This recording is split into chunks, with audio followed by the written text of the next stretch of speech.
keyword clustering is where all the magic happens. We are the most advanced keyword clustering tool in the market, both in terms of speed, algorithms, and just the sheer amount of volume and scale that we can deal with. Now, as I've said before, keyword clustering is where we take loads and loads of keywords that you've inputted into our system, and we group all the similar ones together, all the ones that can be targeted on the same page together. There are two types of keyword clustering. There are SERP-based clusterers, that's search engine result page clustering, or there's NLP semantic-based clustering. That's where clustering is done based on an algorithm or some sort of natural language processing. They both have their pros and cons. A SERP-based clusterer like Keyword Insights groups keywords together based on how many URLs they have in common with each other. So 3 or 4 keywords might get pushed together after we've looked at the search results and ascertained that these 3 or 4 keywords share 4 or 5 URLs in common. You can change that number in the settings, and we'll go into that shortly. But we group keywords together based on how many URLs in the top 10 are shared in common with each other. On the other hand, NLP or semantic-based clustering tools group keywords together based on what an algorithm thinks the keywords mean and grouping them together like that. Now, SERP-based clusterers are a lot more accurate if you want to optimize to what Google's showing. So as SEOs and content marketers, we want to create the same sort of pages that what Google's showing, right? A good example would be skateboard wheel and skateboard wheels. Those 2 keywords, an NLP-based clustering tool would probably group them together because it means the same thing, skateboard wheels. One's just plural of the other one.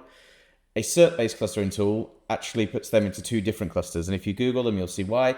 At the time of making this video anyway, they show 2 very different sets of results. Skateboard wheel tends to be more informational, talking about what it is. Skateboard wheels, on the other hand, is more transactional. It's a page where you can buy them. And so being a SERP-based clustering tool, we are more accurate than NLP or natural language processing-based tools because we'll group keywords based on what the search engines are showing. Let's jump into the settings and quickly show you. The keyword clustering module can be found in the toolbar here. And the first thing we'll do is go through the settings and how to upload your documents. As with all our features, it starts by either adding it to an existing folder, creating a new folder, or just leaving it in uncategorized. There is a separate video around different workflows here.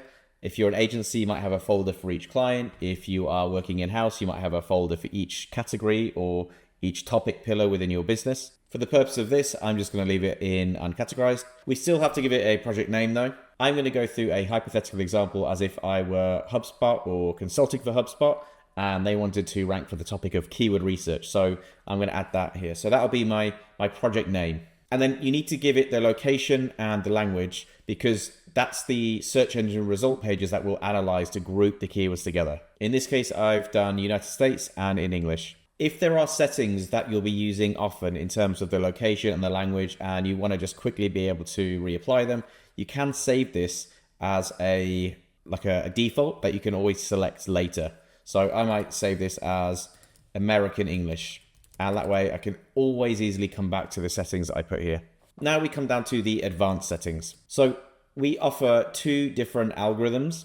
The agglomerative algorithm basically checks every keyword against every other keyword in the cluster and then groups it together. So each keyword's got to share X amount of URLs in common with every other keyword in that cluster. Centroid, on the other hand, just picks one head keyword and groups all the other keywords around that one based on how many URLs that has in common. So with that in mind, I don't want to say agglomerative is more accurate because it's not, it's just different. But agglomerative will result in a lot more and smaller clusters. It's good for choosing when you want a really narrow focus on a topic, or if you have a low authority domain and you can't rank these big ultimate guide type pieces and you want to specifically focus on producing lots of highly specialized and narrowly focused pieces of content. The centroid algorithm is good for using when you want, I often use it for like a bird's eye view of a site. If I'm just coming up with the topics or the categories, I use centroids just to get an initial first idea about the sorts of content and topics and themes that this website might have. In fact, I often run one project first in centroid, look at the big themes because it's got big clusters, look at them, start working out if I need to do any more keyword research around a specific topic, and then jump into the agglomerative to create all the final tiny little specialized pieces around it. If that doesn't make sense to you, we do go into more detail about what they mean. Just simply click on the toolbar here and read the documentation here. The keyword grouping settings here actually stipulate how many URLs in common a keyword must have with another keyword for us to group them together. So if we've set it to 4, which is our recommended amount, what we're saying is that every keyword has to have 4 URLs in common in the agglomerative with every other keyword for them to be grouped together. In the centroid, it would basically mean that every keyword has to have 4 URLs in common with just the main one. So you can start to see how centroid gets bigger and agglomerative gets smaller. If you dial this up, you're basically now saying every keyword needs 8 URLs in common with every other keyword. So you're going to get even smaller, tinier clusters and more of them. We find that 8 is too specific just because of how often Google likes to show different results. 8 tends to be almost impossible to get keyword clusters in. It does tend to work given a different niche. So in some highly medical fields, we found putting this up, still not to 8, but maybe at 6 or 7 works really well, because Google doesn't quite understand, the acronyms in medical fields and the various devices. And so the results are sometimes a bit odd. So you might want to dial it up there to get better results. We actually had one client sell a very specific type of kitchen knife, and by dialing this down, it grouped different knives together into the same cluster, which obviously wasn't accurate. He needed different clusters for different knives. And it's just because Google didn't really understand the difference between them. So they found dialing this up just made it a lot more accurate, and then selecting it to make those smaller clusters. For most niches, we recommend leaving the default settings on, which are agglomerative, and setting it at 4, just because for most people that will give them the best results. However, we do give you a free reclustering so that you can test it with different settings if the results aren't what you're after. To show you what the topical cluster setting does, I need to quickly show you what the topical clusters are. So just jumping into a keyword clustering report here. As I hope is becoming apparent, a keyword cluster is a group of keywords that can be grouped together to be targeted on the same page. And a topical cluster is where we've tried to cluster the clusters. And we do that to make it really easy for you to start mapping out your content. So for example, when I am doing my content plan, I want to write similar topically related content together so that as I'm writing them, I can start the internal linking from the start. Internal linking is obviously very powerful for sending equity and crawlers and users through your site. So really easy to do it as you're writing the content. So in this example here, just in the topic of keyword research, you can see that I've got these subtopics, just generally how to do keyword research, how to find niche keywords, etc. And then I've got actual subtopics within Amazon, actually how to do keyword research on Amazon, how to find niche keywords on Amazon, best Amazon keyword research tools, and then YouTube, how to do keyword research on YouTube, how to find niche keywords on YouTube. So there's within the subtopic of keyword research, which in itself is a subtopic of SEO. It's probably a subtopic. You've got SEO, then you've got content marketing, and then you've got keyword research. Even with that depth, you've got further depth. You've got Amazon, YouTube, general. So I like to plan my content like this and start writing all of these ones together so that I can have the internal linking built from the start. So each one of these, if you like, would be a keyword cluster, and this would be a topical cluster. It's a cluster of clusters. This is the topical cluster because it's all to do with keyword research on Amazon. Now, that is what we're trying to achieve with this tab here. We've grouped the clusters, so to speak. There's a whole separate video on understanding topical clusters, so I'm not going to get into that now. But I prefer the table view, and you can see if I scan down, oh look, here is a topical cluster on Amazon keyword research. If I roll that down, you've got Amazon keyword research services, how to do keyword research on Amazon, Amazon keyword research specialists. So each one of these is a keyword cluster, all to do with this topic of Amazon keyword research. You can see all the keywords in each one. So these are all content ideas around that. And I look at this and obviously start mapping it like this. So coming back to our settings, that's what this does. It groups them on soft, medium, or hard, depending on how closely related you want them to be grouped. So this was done on medium, I think. If I just go here, I can see, yep. So it's basically grouped them together, and this is using NLP and natural language processing. It's grouped them together and how similar in I guess, meaning these are as clusters so that you can start mapping that. So why would you want to change it from soft, medium, or hard? Well, again, it comes down to how you're doing your project. Let's take the hypothetical example that you are doing this keyword research or this content plan for a sports store. If you're an e-commerce sports store, you've got everything from rugby goods to golf goods to tennis goods to every other sport. And so you might want to set this topical clusters to soft so that what you're looking at is really big topical clusters. So this might be rugby, and I drop that down and it's got all the different clusters to do with rugby. And then this might say golf, and I drop that down, it's got all the different clusters to do with golf. So if you're a sports store, you might want this to be soft so it starts grouping them together like that. If, however, you're doing this just for a store that sells football goods, soft wouldn't be that useful because you'd come in here and it would just have everything to do with football in here. And that's not very useful for you planning your content or planning your site. So if you were just doing football, you might dial this up too hard. So that what you've got then is this one would just be football boots. And this one would just be football tops. This one would just be football gloves. So that's why you might want to play around with the topic clusters strength here. Again, for most niches, most projects, just leave this as medium. I'm going to close this up and enter for ranking. So for the rankings, we will check the ranking of every keyword that you upload into our system against the domain you give us. So I'm doing this project for HubSpot, so I'm going to enter HubSpot.com in here. Now, why that's really useful is when I come to the report shortly, you'll see that I can easily filter out for all the clusters I don't rank for. So, for example, I'm in the clustering report now, which we'll get into in more detail shortly, but I could just go, all right, show me all the clusters that me as HubSpot don't rank for, and actually show me all the informational ones. And that's done my content gap in a couple of seconds. These are all the keyword clusters that HubSpot, you can see, because that's the domain I put in, HubSpot don't rank for. So it's super important or super useful to put that in. And then we have the search intent. And again, that makes it easy for us to filter out or in content versus transactional pages. Again, looking at a project, as I just said, I could say, just show me all the informational ones that I don't rank for. Then once all your settings are selected, you can hit next and begin uploading your files. We want to make it as easy as possible for you to add keywords from all the various sources you might have them all in one place so that you can group them together and make sense of them. That's what keyword clustering is all about. So the first thing you can do is add CSVs from other tools or from your Search Console if you wanted, or from any other source. In this example, I have a CSV from SEMrush and a CSV from Ahrefs. Two completely different CSVs with different column names and different column structures and different, I guess, row names as well. I'll add them here. Now, I've done no data manipulation. You don't have to. You can just export from various tools and upload them. You don't need to open up each CSV and make sure the columns align. You don't need to merge them all into one.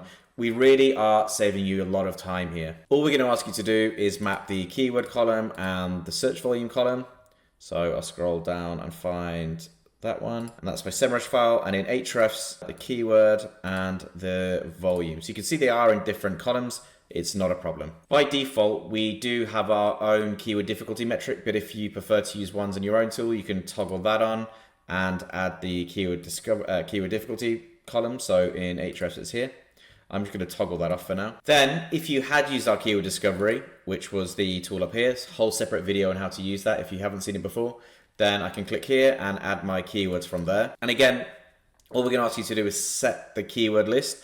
If in keyword discovery, I'd set various filters to have only keywords with a certain volume or keywords with a certain keyword difficulty, I could save them as a filtered list in here, and I can select my list here. In this example, I haven't added any filters, so I'm just going to add the whatever keyword list, it doesn't matter. We will automatically deduplicate all of the keywords for you that are duplicates. So again, you never needed to open up all the files and deduplicate them. You won't be spending credits on useless keywords that are already there. So even this is a really quick way just to merge 5, 10, 50 CSVs if you like, and the keyword research from our own tool, Keyword Discovery. And remember, our Keyword Discovery also has an API into your Search Console. So if you really wanted to easily add your Search Console keywords to your clustering project, that is super easy to do. In any case, when you're done, you can come down here and click Summary and order it. Now, in this example, I don't actually have enough credits, so I could upgrade to a different subscription tier, or I could simply top up the amount of credits that I need. So you'll see when I've clicked through, I can upgrade, or I can just top up literally the amount of credits that I need by adding it here. In any case, we'll assume I've got enough credits, and I'm going to click Summary and show you what the report looks like when it's finished. Once you've opened up your keyword clustering report, you'll be presented with a screen that looks like this. Now, we open you on the card view by default because that's the one that makes the most sense to me. It might not to you, but we'll talk through all the settings. And the first thing we're looking at, we call them cluster cards. Each one of these is a cluster card. And what you're seeing here is this is the name of the keyword cluster. And the name is always named after the keyword with the most volume in that cluster. It's why we require you to upload your keywords with search volume. So in this cluster here, there are 276 keywords. So 276 keywords to do with keyword research tools. We can see SEO keyword research tool, free keyword research for free. So all these keywords can be targeted on the same page. Likewise with this one, we got competitor keyword research competitors, keyword research, keyword competitor research.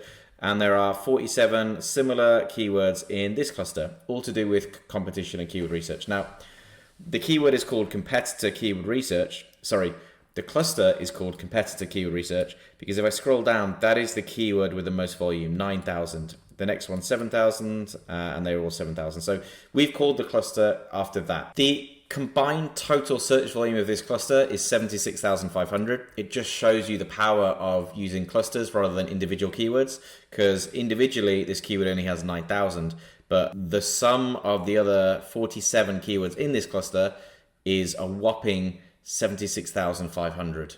Remember, we have grouped keywords based on what is ranking on the search engines. We're grouping them based on the settings you did before, whether it be 4 URLs uncommon or 5 URLs uncommon. So we can confidently tell you that these keywords can all be targeted on the same page. The opportunity volume is a metric unique to us. Now, the opportunity is looking at where you currently rank and the search volume of that keyword, and then working out an opportunity if you were to rank number 1. So if you were ranking in position 1 for all of these keywords, the opportunity would be 0 because there's no more opportunity to be had. We are ranking in positions on average 2.85, but some of these keywords are ranked position 5, some might rank in position 2, but on average 2.85. So the combined opportunity is 23,506. It's also worth noting we don't just look at the search volume. We also work out that depending on where you rank, you get a different percentage of clicks, looking at like a click-through rate curve. So if we look at this click-through rate curve here, those who rank in position 1, they don't get 100% of the clicks. They get, if you look there, 45% of the clicks. Position 2, you get 13% of the clicks. Position 3, 9%, and then it starts to tail off. We take that into account when we're working out your opportunity. So even if you were to rank in position 100, the opportunity isn't going to be 76,500. It's going to be 45% of 76,500 because you won't. We know you won't get 100% of the clicks. We think you'll get 45% of the clicks. So we also take into account this click-through rate curve, which means you can give your key stakeholders or your clients a more accurate figure, a more accurate representation of what they might achieve if they were to rank in position 1 for this keyword cluster, but also all of the keyword clusters in your research. We've got our cluster difficulty score, depending on whether you selected your own or ours. That's basically how difficult it is. 100 is obviously more difficult. The dominant search intent. So we have analyzed all the keywords in this cluster, and the dominant search intent is informational. Each keyword triggers an informational result, probably to do with how to do competitor keyword research. Sometimes keywords in a cluster get mixed. By that I mean they're grouped together because they do have 4 or 5 URLs in common, but if you take them apart, they could have very different search results. Let's look at CBD oil and benefits of CBD oil as an example of this. CBD oil, the intent is all over the place. We've got, this is informational, this is transactional. You can buy them off of this page. This is informational, this is informational, this is transactional. You can buy them, it's a category page. This is informational, this is transactional, this is informational. So it's a real mix. Benefits of CBD oil is all informational. There's the benefits, the benefits, the benefits, the benefits, the benefits, the benefits. But you'll notice that actually the URLs are very similar. You can start to see, let's have a look. So this article is the same that ranks on both. Let's have a look at another informational one. This one, CBD, what we know and what we don't. Yeah, there's another one. So there's 2 URLs they have in common. In fact, a really quick way would just be to spot check this in our SERP similarity tool down here. The SERP similarity tool, there's a whole video on it, but it lets you spot check 2 to 6 keywords to see how the results look.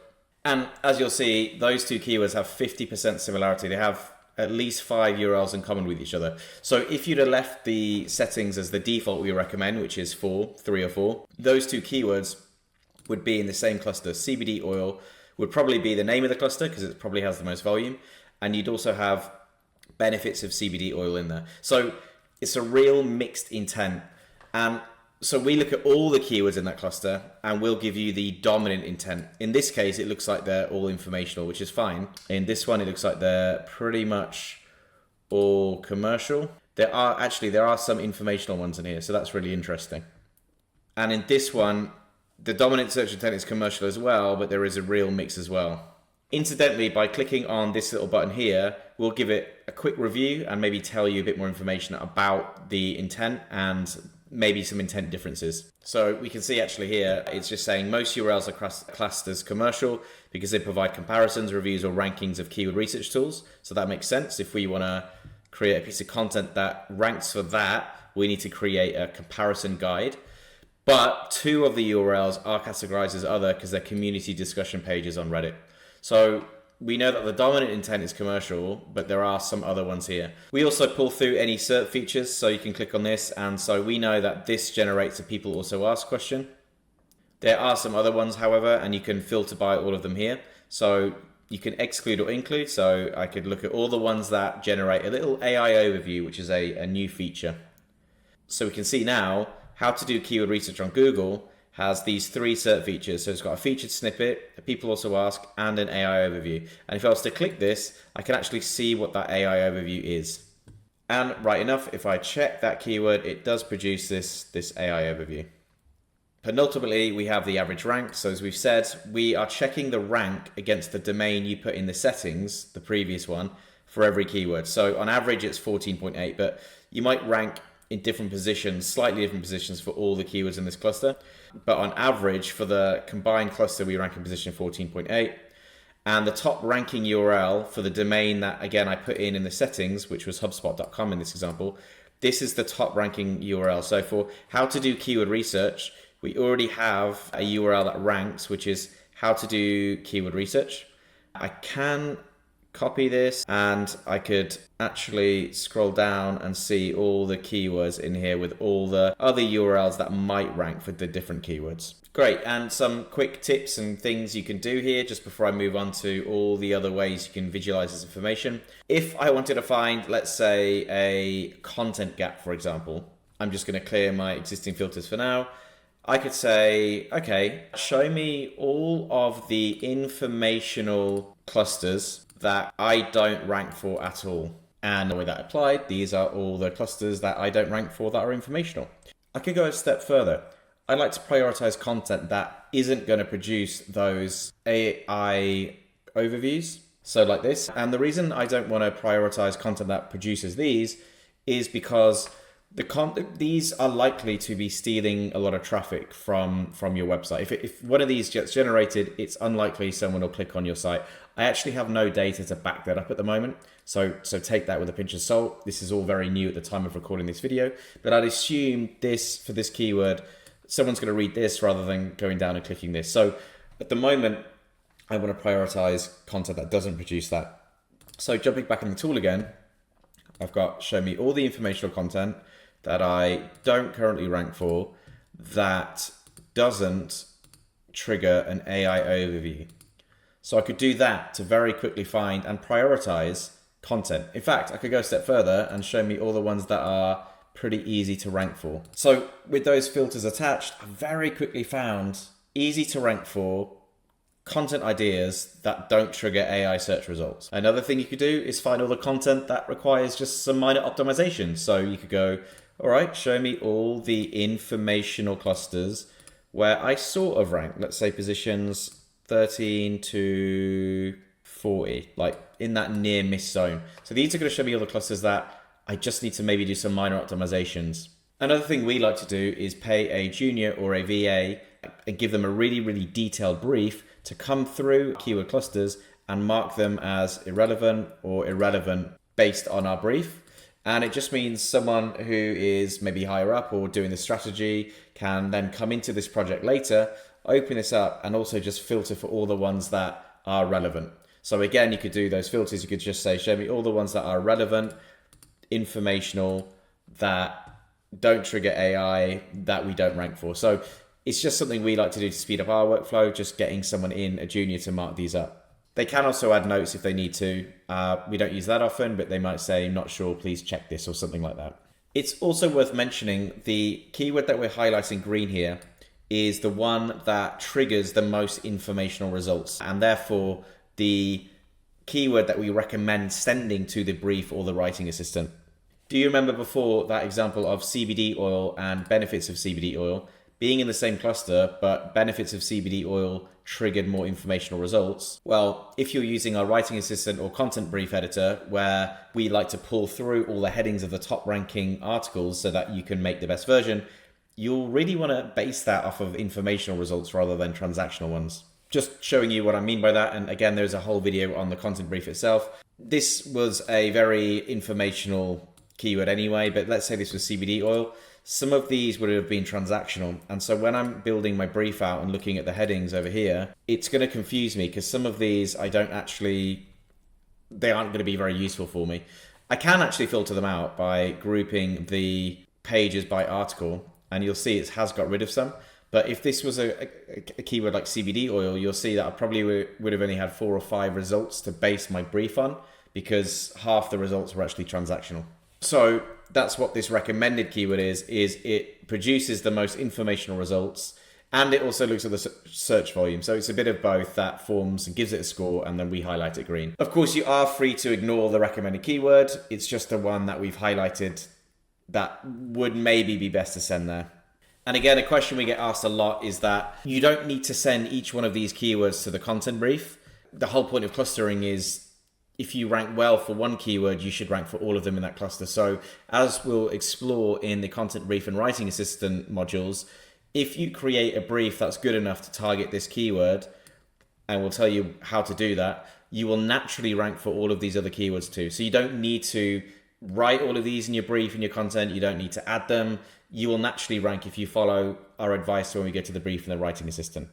Also, if you have started creating briefs from this screen and pushing them directly to the brief from here and queuing them up and sending them to the content brief, again, someone who's coming into this project can also filter for all the ones that we haven't already created briefs on.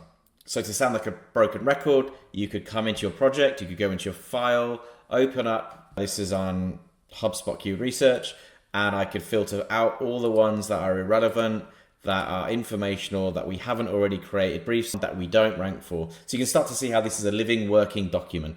You can, if you don't like looking at these cards view, you'll view it as a table. And now it's more like a pivot table. So you can see here's the keywords, and there are all the keywords under it like this. You can also view this as a Google Sheet or an Excel document by coming up over here to export and exporting one of the options here. I'll show you what that looks like very quickly. So in this example, I have exported the full project. Of course, you can just export certain clusters if you have added filters. I've exported the full project, and you'll have these tabs down the bottom. This first tab is just a raw data dump of all of the information. So you could take this and pivot it how you want. So you could, highlight all of this, and you could create your own pivot table, or you could export it into another sheet of your choice. But I think where you'll be spending most of your time is in this pivot table by keyword, which you can tidy up. I always like to tidy up. So if I right click and collapse all, that makes my pivot table smaller. I can just make this look a bit prettier by getting rid of the decimal points. And if I want to edit anything in this table, filter things out or add more columns, I can come down here to the edit button and change everything in my pivot table here. So I can sort it differently or add more columns. Let's say, for example, you had added your own metric into this table. So you might have wanted to add something from another tool, some value from another tool. You would go into this tab, because this is where the pivot table is being pulled from. You would add the other column here. So custom column, and you would give it all the values. So let's just give it all FFF for now, so we can pinpoint it. And then in your pivot table, when you come back here, you would hit edit. And then if you wanted to add it as an extra row or something, we could add the custom column here. And you'll see now when I unroll this, it's got my custom column in. And if you want to make any changes to this pivot table, if you wanted to delete certain columns, if you wanted to delete certain keywords, if you wanted to delete clusters out of it, you need to do all of that in here because the pivot table is pulling from this. So if I delete this column now, it will delete it out of my pivot table. But I can't just delete a keyword because it will just keep coming back because it's pulling from this other sheet. So any changes in this pivot table you'll need to make here. If I roll them all up, you basically see the same thing as you saw in the table here. So you can see we've got all the keywords rolled up, the rank, the context, and back in here, you've got all the keywords rolled up, the search volume. These other two tabs you won't really touch upon much. The cluster data is again, just all the data rolled into one. So you could have the cluster and just all the keywords in one column if you find that easy. A lot of people might want to export this and use this. But as I said, the pivot table is just a sort of another version of what you see inside the UI in the table here. You can obviously also export as an Excel report. The pivot tables don't tend to work as well, but you might need to export an Excel if you've put in a large amount of keywords into the tool, just because Google Drive can't normally cope with over, I think it's 50,000 rows or maybe it's 100,000 rows. But if you put in particularly a lot of data into the tool, you might have to export as Excel only. The topical clusters tab we went through earlier when we spoke about the settings of the keyword clustering. We went into a lot of depth about how the topical clusters are formed and how you create them. So just a quick reminder, this tab here is where we have tried to cluster the clusters, so to speak. So we want to roll the clusters up into topical clusters, bigger clusters. And if you come in here again, so you can see under Amazon Keyword Research Tool, there's 21 clusters.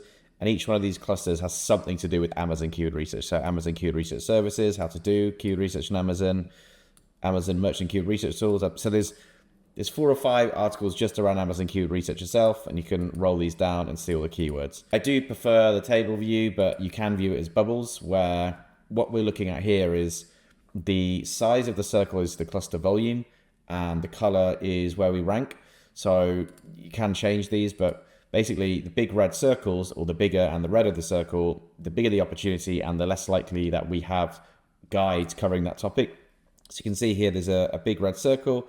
If we zoom in, it's all to do with Amazon Keyword Research. So HubSpot, which is the client we're obviously doing this for, don't rank very well topically for Amazon Keyword Research, which is a subtopic of keyword research in general. There's also this one, which is SEMrush Keyword Research. There's another one over here, which is YouTube Keyword Research. Yeah, there's a fair few around there on YouTube. So this is a very visual way of maybe showing how you're doing in terms of topic clusters and the colors. So it's very visual. Finally, we have the competitor visibility tab. And this is super powerful for using in pitches, or if you're just trying to get a point across to key stakeholders about where you are, or even setting internally your KPIs. So what we do is we look at all the top domains for the keywords that you've uploaded and come up with some sort of topic visibility score. So there's 3 main ways of viewing this.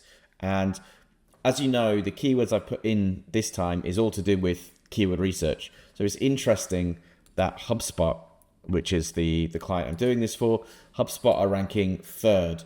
They are outranking SEMrush, Ahrefs, Neil Patel, and Backlinko, all of which are actual SEO websites. They're outranking all of these SEO websites on the topic of keyword research. So if I was Ahrefs or SEMrush, I would be using this diagram to say, oh, wow, how come HubSpot, who aren't an SEO tool, inherently aren't an SEO tool, are beating us? They've got a lot more page 1 visibility than us. So our goal would be to get this up to at least 25, 26% in the next 3 months so that SEMrush can outrank HubSpot. And I can come over here to the Venn diagram to actually start seeing what keyword clusters they do rank that we don't have. So I can click that and start to look at the clusters that they have, that they're ranking for that we aren't. Incidentally, back here in the table view, I can click on any client and view their keyword clusters, and I can view them as a table or a card. So we can see where they rank for each one. And I can view it on a graph. Again, really powerful for pitch decks, because we'd be like, hey, for the topic of keyword research, where are we? We are around here, whereas we want to be more visibility and higher traffic. So we want to be around here where they are. So really powerful diagrams to use in pitch decks and to speak to key stakeholders. Incidentally, this graph is actually why I also like breaking my clustering projects into separate files and separate folders, because I want this to be super narrowly focused on whatever topic I'm doing. So in this case, all the keywords are to do with keyword research. For HubSpot, they've got various categories. They talk about web design, they talk about content marketing, they talk about email marketing. I wouldn't put all of those keyword clusters into this one project. I would have a folder for each one. So it might be HubSpot keyword research, it might be HubSpot content marketing, HubSpot email marketing, etc., etc. And the reason I do that is just because it makes it super powerful when I'm going into that competitor visibility report to actually see where we're benchmarking for that given topic. After all, we are a tool to help you master your topical authority, and so it's a really powerful way of doing that. And that is everything to do with the keyword clustering function. Now, as you have hopefully noticed, part of the goal with it is to send the keyword clusters directly to our content brief or writing assistant so that you can actually start producing the content. But as we'll explore in other videos, keyword clustering can be used for a whole host of other cool things like finding keyword cannibalization issues, which has significant SEO benefits, and keyword mapping, which makes things like your PPC strategy really easy, and coming up with cool content ideas that outrank companies like Forbes and other massive sites. So we'll get onto them in some later videos. The point of this was just to show you around the clustering tool, the settings, and show you how it fits into that workflow of moving your massive keyword list into organized keyword clusters, which then get written in using our content brief or writing assistant.